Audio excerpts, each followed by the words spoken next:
এই জন্য আমার সম্মানিত ভাই ও বোনেরা, আমি আপনি সবাই গুনাহগার।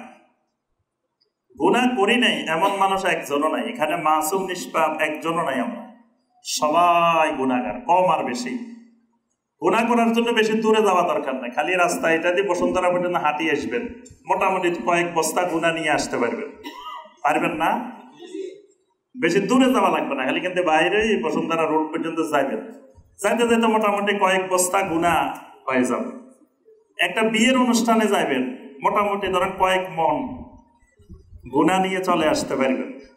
এইভাবে যেখানে যাবেন, যে অবস্থা সর্বাবস্থায় গুনার মধ্যে আছে, কারণ চতুর্দিকে গুনার পরিবেশ,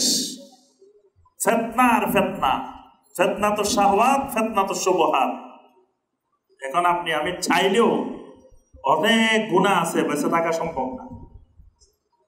আপনি ইন্টারনেটে পত্রিকা পড়তেছেন, আপনার উদ্দেশ্য পত্রিকা পড়া, পত্রিকার আশেপাশে দেখবেন বিভিন্ন রকমের অশ্লীল বিজ্ঞাপন দেওয়া আছে, আপনি না চাইলেও আপনার সামনে আসতেছে বারবার।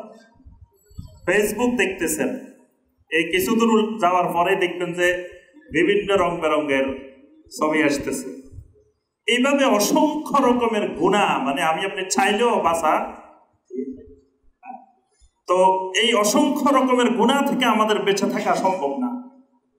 এজন্য গুনার দিকে না তাকিয়ে, গুনার দিকে তাকাইলে আমরা নিরাশ হয়ে যাব, মনে হয় রব্বুল আলামিন আমার আপনার এই গুনাহ, এত গুনাহ মনে হয় আল্লাহ ক্ষমা করবেন না।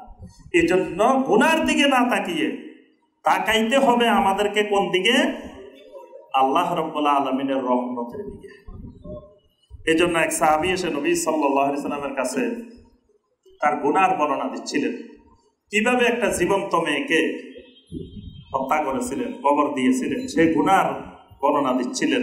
নবী সাল্লাল্লাহু আলাইহি ওয়াসাল্লাম ওই লোকটার কথা শুনতেছিলেন, আর স্বয়ং নবী সাল্লাল্লাহু আলাইহি ওয়াসাল্লামের চোখের পানি দাড়ি ভিজে নিচের দিকে পড়তেছিল। সাহাবায়ে কেরাম বলতেছিলেন, আহারে লোকটা যদি থামি যেত, আল্লাহ রাসূলকে কষ্ট দিতেছে। আল্লাহ রাসূল সাল্লাল্লাহু আলাইহি ওয়াসাল্লাম বললেন, না, তার কথা শুনতে দাও, বলো। সে তার গুনাহের বর্ণনা দিচ্ছিল আর মনে মনে নিরাশ হচ্ছিল, মনে হয় এই গুনাহ আল্লাহ ক্ষমা করবে না। তখন আল্লাহ রাব্বুল আলামিন সূরা জুমারের 53 নম্বর আয়াত নাযিল করে আল্লাহ জানাই দিলেন, কুল ইয়া ইবাদিয়াল্লাযীনা আসরাফু আলা আনফুসিহিম লা তাকনাতু মির রাহমাতিল্লাহ ইন্নাল্লাহা ইয়াগফিরুজ যুনুবা জামিআ। সুবহানাল্লাহ। রাসূল আপনি জানাই দেন, ও আমার বান্দা বান্দিরা, যারা নিজেদের নফসের উপরে অনেক জুলুম করে ফেলছো, অনেক বাড়াবাড়ি করে ফেলছো, গুনার সীমা লঙ্ঘন করে ফেলছো, লা তাকনাতু মির রাহমাতিল্লাহ, আল্লাহ রাব্বুল আলামিনের রহমত থেকে নিরাশ হইও না। ইন্নাল্লাহা ইয়াগফিরুজ যুনুবা জামিআ, আল্লাহ রাব্বুল আলামিন তোমার সমস্ত গুনাহ মাফ করে দিবেন। সুবহানাল্লাহ। আল্লাহ রাব্বুল আলামিন তোমার সমস্ত গুনাহ ক্ষমা করে দিবেন। আল্লাহ রাব্বুল আলামিন বলেন, ইন্নাহু হুয়াল গাফুরুর রহিম, কারণ রাব্বুল আলামিন হলেন গাফুরুর রহিম, মহা ক্ষমাশীল, মহা দয়াশীল।